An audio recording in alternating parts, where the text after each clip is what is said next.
Conosco temos a Ministra das Finanças de Angola, doutora Vera Daves.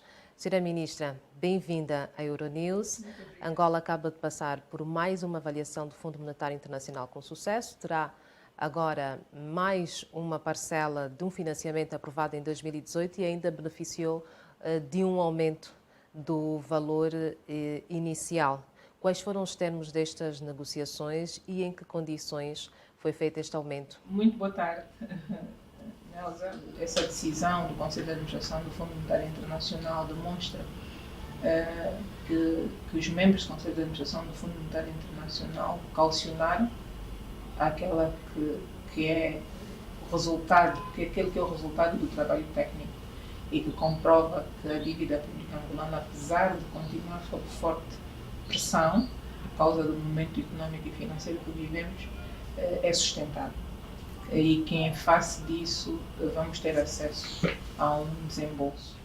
Com este reforço que será de 765 milhões de dólares, sendo 500 desembolsados agora e os remanescentes 265 quando concluir a quarta avaliação, passamos a ter acesso este ano, este mês e por estes dias a um total de 1.000 milhões de dólares. O Quênia dispensou a suspensão de pagamento da dívida sob iniciativa do G20 por considerar que os termos do acordo são demasiado restritivos e até põem em causa a reputação e eles têm uma preocupação específica com a Bolsa de Valores e o mercado de valores. Isto não constitui uma preocupação para Angola? Relativamente à dívida comercial bilateral, o FMI tem que ter sempre uma palavra a dizer. E nós vou chegar lá.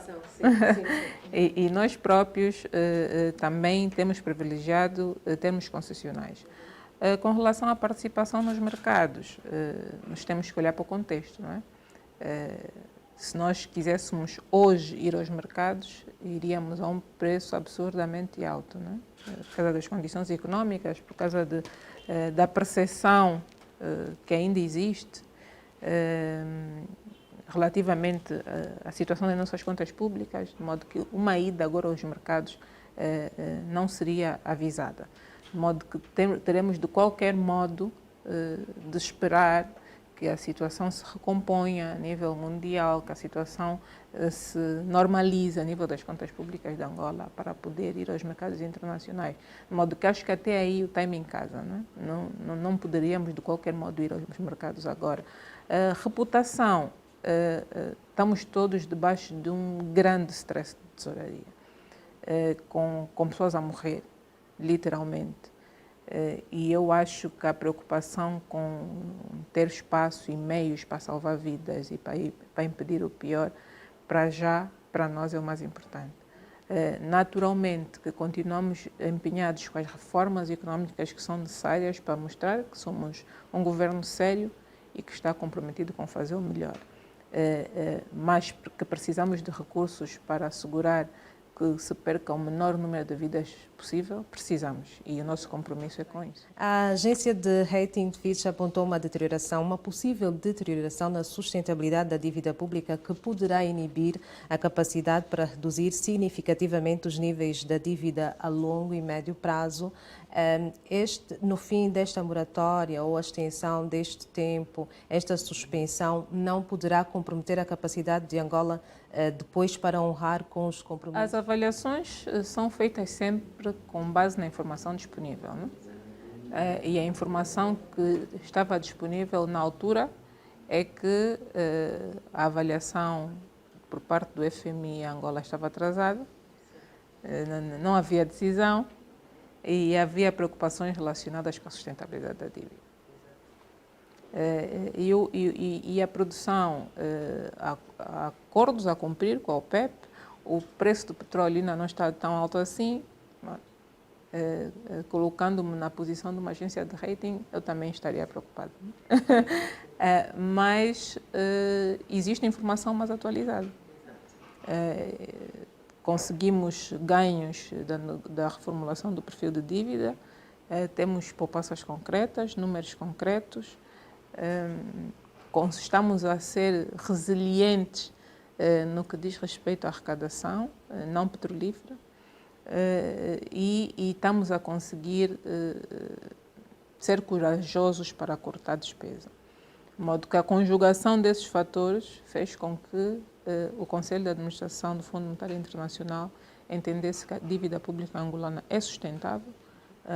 Obviamente que devemos continuar a fazer de tudo para que seja de forma ainda mais consistente e forte, mas atualmente é sustentável e essa informação agora já é do domínio das agências de rating, que certamente vão continuar a acompanhar os desenvolvimentos e se eles forem favoráveis a nós, adicionada a essa notícia, muito provavelmente depois teremos uma surpresa boa. Tomara que sim. Olhando para a África, na sua opinião, qual é a melhor estratégia para a recuperação económica pós-Covid para a África? Essa é uma pergunta, essa é uma pergunta tricky.